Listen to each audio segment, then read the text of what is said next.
So I've been testing gaming laptops for the past few weeks, and there's this pattern I keep running into.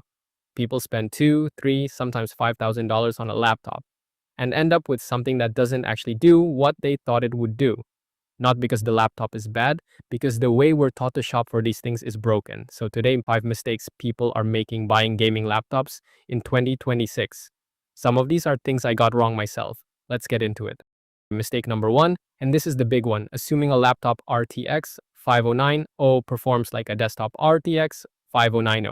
It doesn't, not even close. Here's the actual silicon story.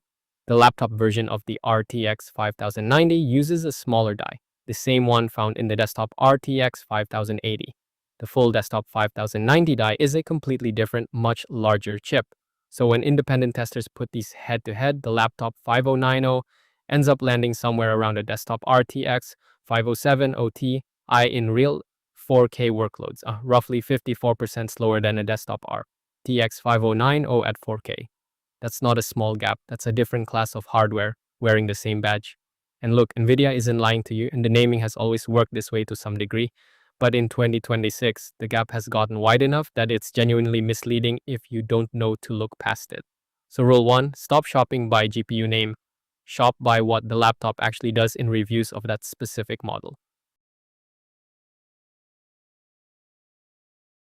Mistake 2, and this one's sneakier. Two laptops can have the literal exact same GPU, same VRAM, same everything on the spec sheet, and one will just be flat out faster than the other.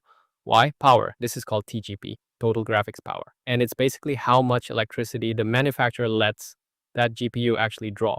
Manufacturers can configure the exact same chip anywhere from around 100 watts up to 175 watts, depending on the chassis, and that swing alone can shift performance by 20 to 30% in demanding games. So the sticker says RTX 5080. The sticker does not say at what wattage, and most retail listings bury that number if they list it at all. This is honestly the single most useful thing I can tell you. Before you buy, go find the actual TGP for that configuration, not the GPU family, the specific SKU, and compare it against reviews. A cheaper laptop running its GPU at full power can beat a more expensive one that's been throttled down to fit a thinner chassis. GPU can actually push. 4K screens on laptops look incredible in the store. Mini LED, OLED, the works. But if you're pairing that panel with something like an RTX 507, you're going to spend the rest of that laptop's life turning settings down to hit playable frame rates. The GPU tiers roughly map like this. Your 5060 belongs with 1080p. Your 5070 and 5080 are built for 1440p.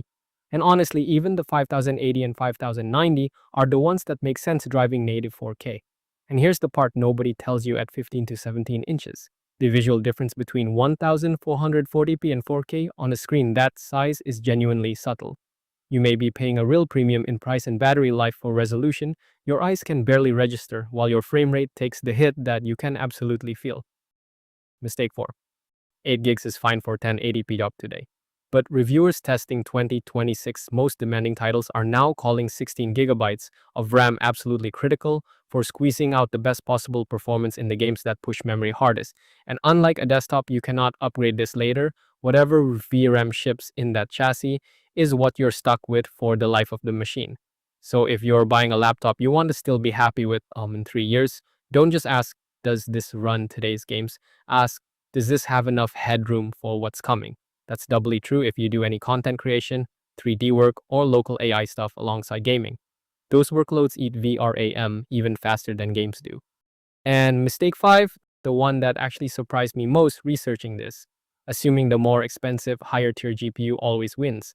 There's real published benchmark data now showing a laptop with an RTX 5080, but with a bigger chassis and way more cooling headroom, straight up beating laptops running the better RTX 5090 chip in specific games, because that 5080 machine was allowed to run at significantly higher sustained wattage than the cramped 5090 laptops it was tested against.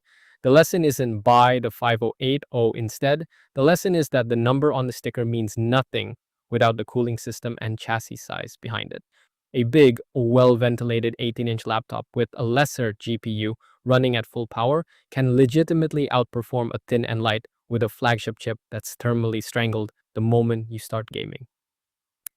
Specs are a starting point. Real sustained benchmarks from reviewers who actually stress test these things are the only thing that tells you the truth. So, to recap, don't trust the GPU name alone. Check the actual wattage, match your resolution to what the GPU can drive. Don't skimp on VRAM if you want it longevity. And remember that chassis and cooling can beat a bigger number on paper.